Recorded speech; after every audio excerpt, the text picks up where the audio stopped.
What's up guys, Sub-Zero here, back for another VOD review. Today, doing a game from the Bilgewater Cup. This is the second cup in the TPC. These are these cross-regional cups, which are so fun. You can see this has a bunch of EMEA players in it, a bunch of Americas players. This was also an interesting situation where you have kind of the insanely stacked cup in the EMEA Bilgewater Cup here. So you have just all the best players from both regions in this cup. And then you have the Americas Cup, which, I mean, still has fantastic players, obviously. Has Dish Soap, Wasianiverson, Me First or Eighth, Vomandeth actually being the top player across the day. But, I mean, you know, fantastic players, obviously. These are all TPC, the best players in the world. But, you know, this EMEA one slightly stronger. I will say, NA bragging rights. The great thing about these tournaments is you get to gloat over your rivals here, and so far America doing a bang-up job. It's about 50-50 in the top 8 here in the EMEA Bilgewater Cup, but then you look at the next 16, the top 16, and my God, it's a ton of Americas. And then you look at the top 8 here, 7 out of 8 Americas, so it's looking pretty good. The player that we do want to VOD review today it's actually Wasianiverson, who went 4th overall. I mean, very, very close to, you know, winning out on the day, only 2 points off. One of the players who I think has the highest expectations for him across the tournament because he won the first cup, which is so crazy. So he's already guaranteed a world slot. Somebody actually brought up in I think it was like Frodan's Twitch chat, like, what happens if Wasian wins 2 cups? And I don't actually know the answer. I guess the guaranteed world slot goes to the second place player, or maybe it goes to another player based on points or regionals or something. Honestly, I don't even really know. I want to VOD review Wasian this game though. I mean, it's a nice Slavi Kunes and the Slavi Spencers and the Slavi Bopster. It's actually a pretty heavy. I don't think there's a no. We got Vigo in there as the lone EMEA representative, but I believe all the rest are NA or Americas. But I wanted to VOD review Wasian this game because he played a really interesting line. He found himself in a really awkward spot, and a spot that I think people will often find themselves in this patch, where he was super contested stage 4 and had to make a pretty quick decision, and I mean, he ended up doing it fantastically. So start off here, Heart of Steel, Slammin, Spear's Will. Heart of Steel, I like this augment, but it's hard to pass up a Slammin here, especially with a 3-component opener, which could, you know, if we get any kind of swords, then we could just slam a JG plus a sword item and boom, we're done here. So hard to pass up Slammin, I would say, in a spot like this, and Wasian seems to agree here. We do have the 2-star Chosifgath, or not Cho'Gath, but another Juggernaut, the Blitzcrank, for potential Heart of Steel value. But yeah, Wasian's just saying, you know what, I want to be strong here. I guess he could make TG Gunblade if he wants to go for that double slam here. Looks like he's low-key scouting to see, like, is it possible that I streak in a spot like this? Because, I mean, you can't make JGIE, so if you're making JG, then you're holding the line on the rest of your items. And looks like he is going to make that call. Just going to hold the line, make the JG. JG so good this patch, just because of the Nashor's buffs. Every single AP carry in the game does not feel bad about a JG Nashor's setup, and, you know, a lot of them happy with a JG Nashor's.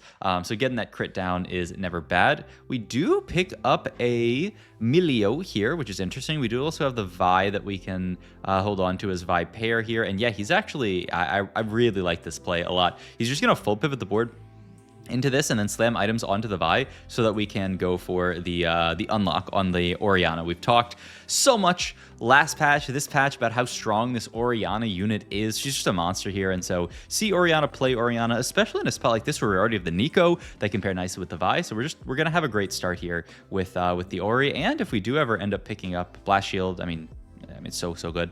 If we do ever end up picking up a 3rd Ishtal, you know, we can just fit it onto this board really easy, right? You have Invoker and Defender. So the spot is looking really nice here. I think, I think this is correct. Milio 1 over Ori 1. They're both really nice. But the Ori 1, I mean, that's the great thing about her, right? You don't even have to itemize her. Usually you do in the early game because she's so broken, but you can also just throw your items onto the Milio, and then you get the Blast Shield effect, the Invoker effect. I mean, it's fantastic here. So spot looking pretty good for Wasian, taking a 3 loss already, which it's not bad.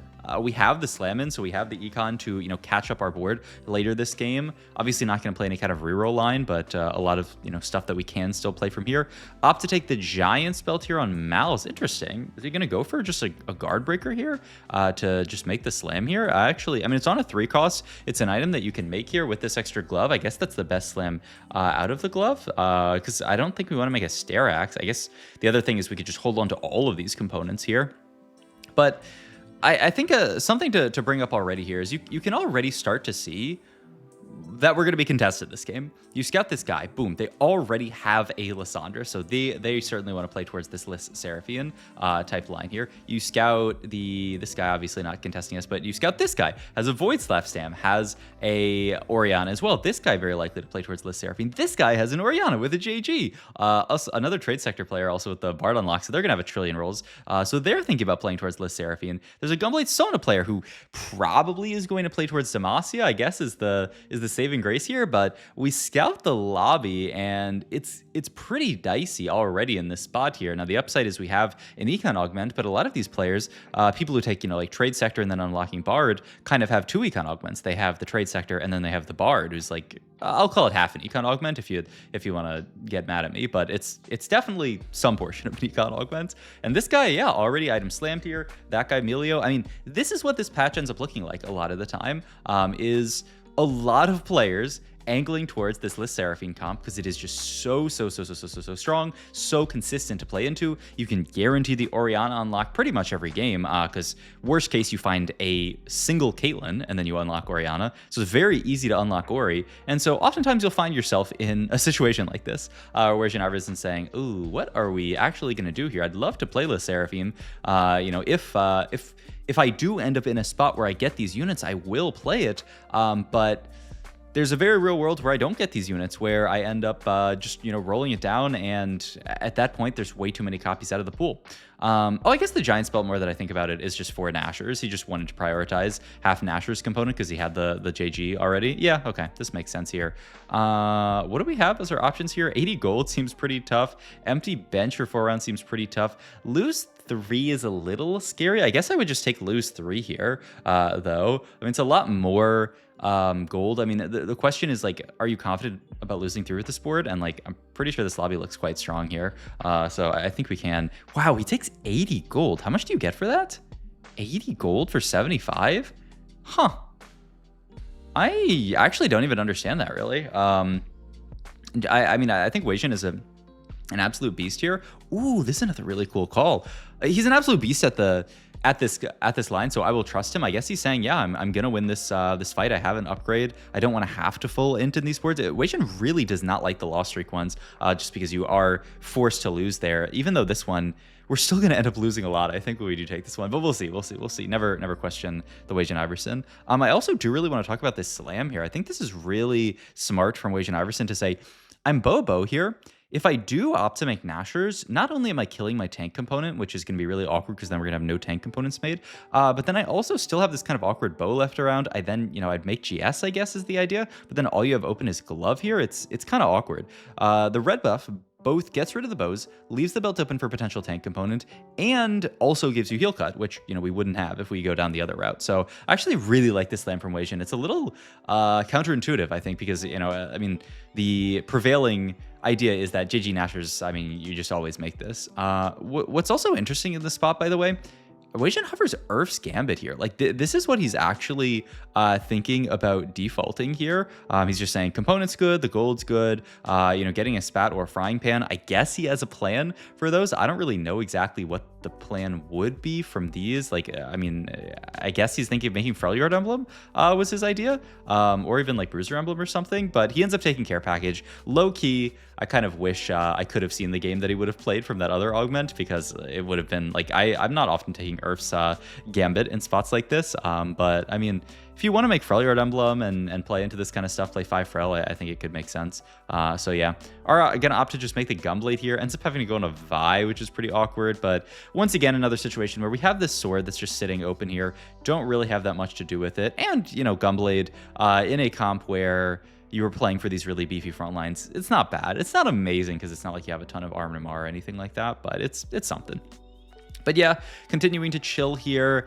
This is where I would say, like, it feels bad that we took this 80 gold quest. And I would have rather just had the Lost Streak quest here. I think Wasian even says like, maybe I was supposed to take Lost Streak in a spot like this, but the upside is we don't have to full open here. Also, I thought for a second this guy was double trouble, but they're just double trouble, no double trouble. They're just getting all of their clear mind value and fielding all these units. I mean, the upside from Wasian's perspective is he didn't have to sack this fight. We do get to win here, 61 HP. We won 2 out of the last 3, which is kind of insane considering that our board is not amazing, but you know, we have some upgrades on it, and it was enough to win these fights. I guess question for Wasian here is, what do you want to take off Carousel here? And he makes a really smart call here and opts to take the Garen off Carousel here.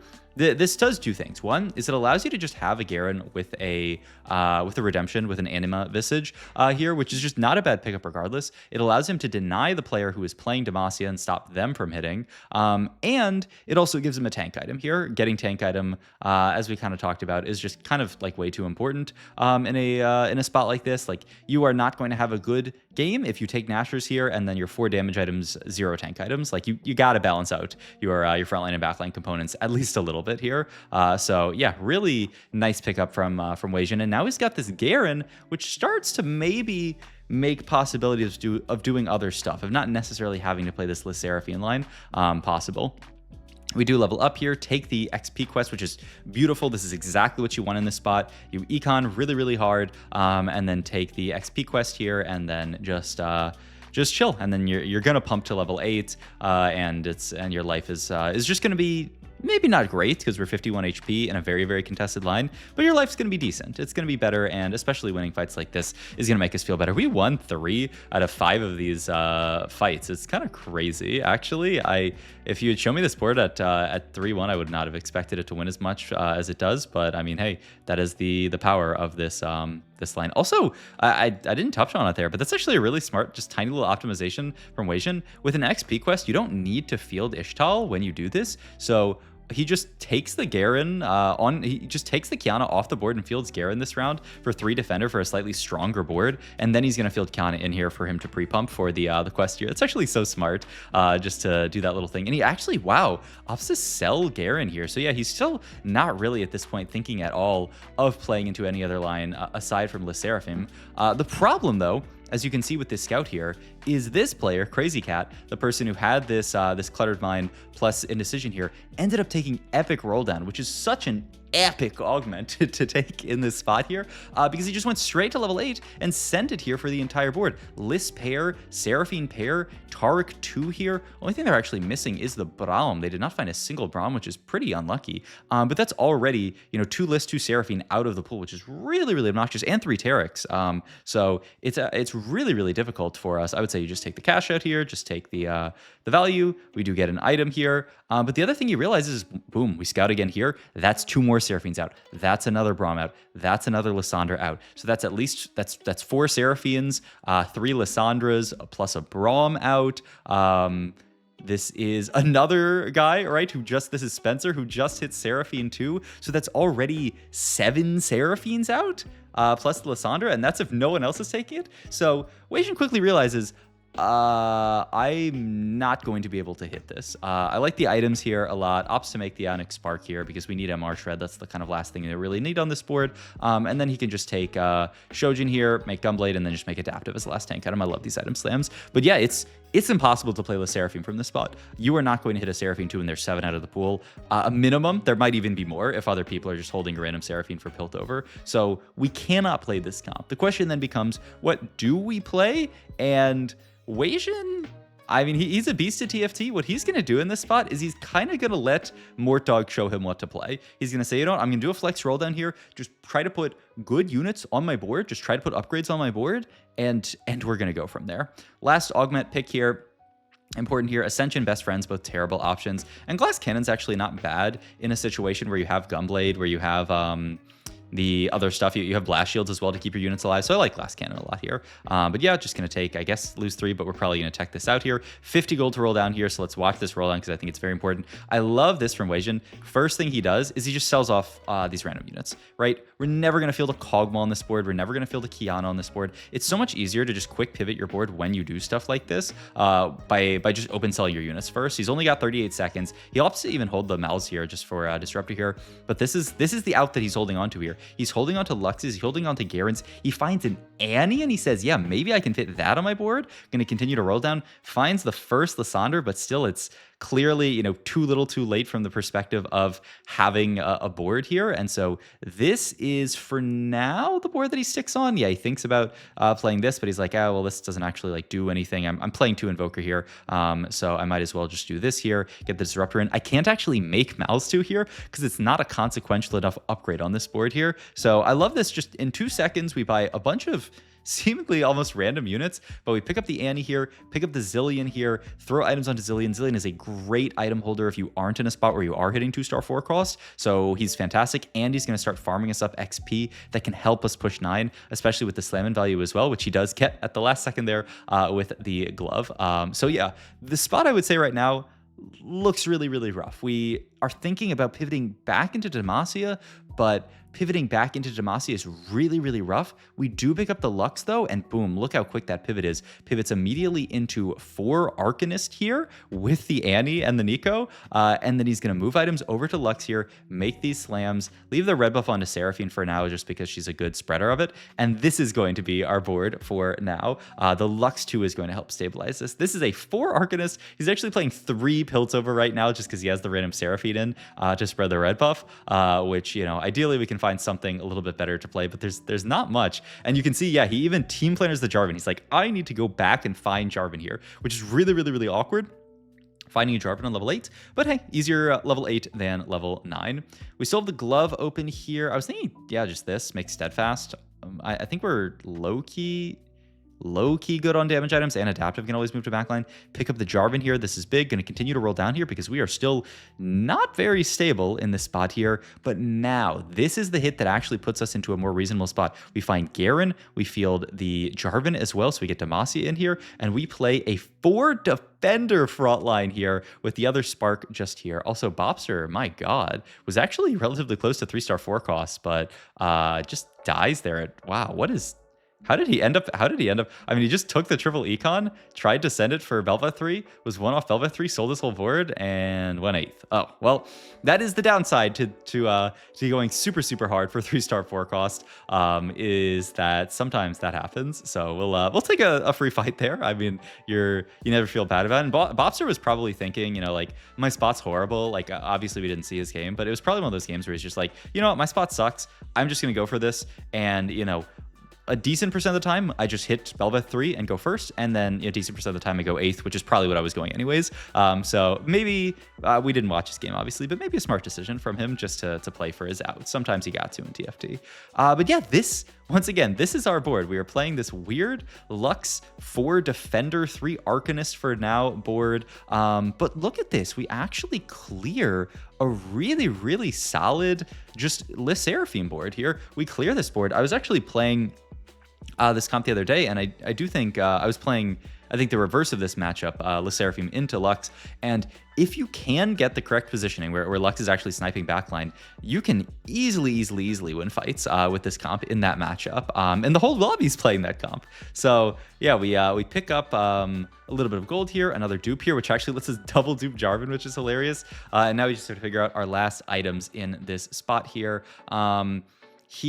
So we do need to figure out just like what we're doing with items. We also have this this red buff that we can potentially reforge if we get mana items onto the Annie. He has Guardbreaker Shojin open as an option here. I think he makes a smart call here and says, you know what, I'm gonna opt to reforge glove here. Just looking at Shojin plus, in an ideal world, I get a bow and I can make Nashers. And somehow he actually does hit the bow and he can make Nashers here, move items off of Lux here, and then go for this build.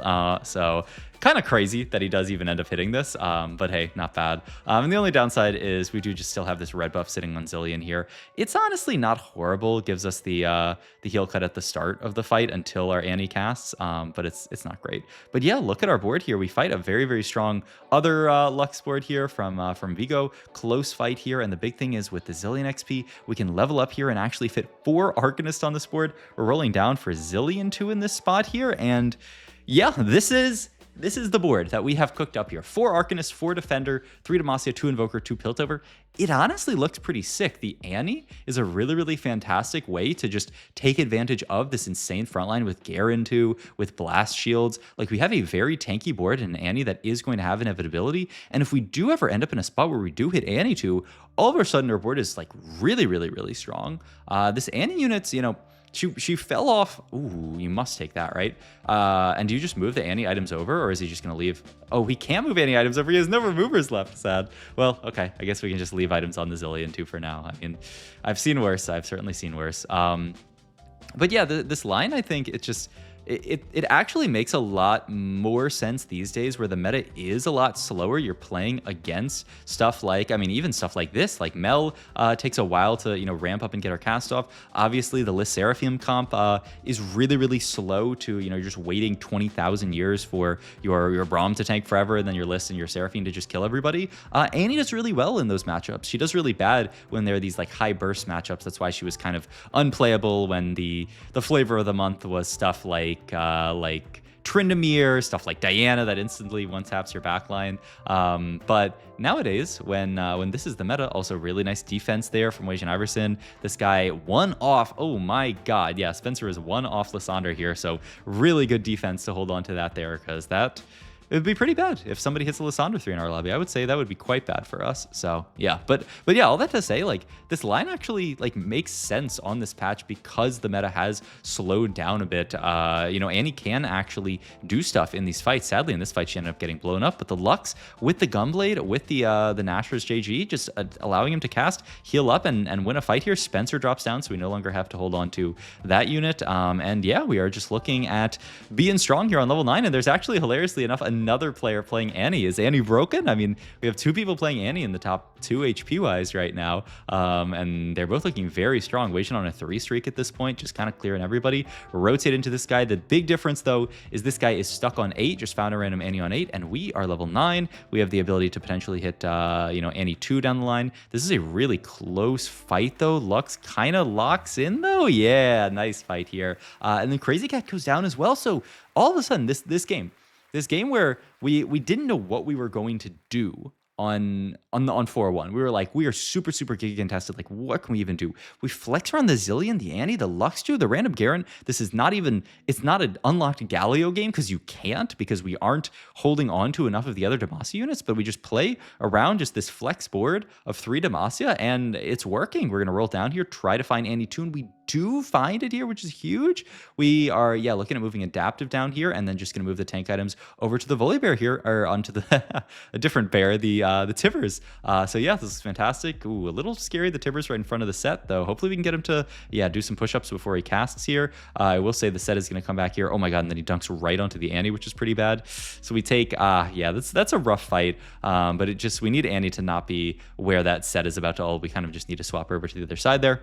But these players live. It is, not yet a top 1 here. That was interesting where he just popped the items off there for fun. But I mean, we're always going to play the Volibear, of course. Volibear, why do I keep calling him Volibear? Tivers on this board.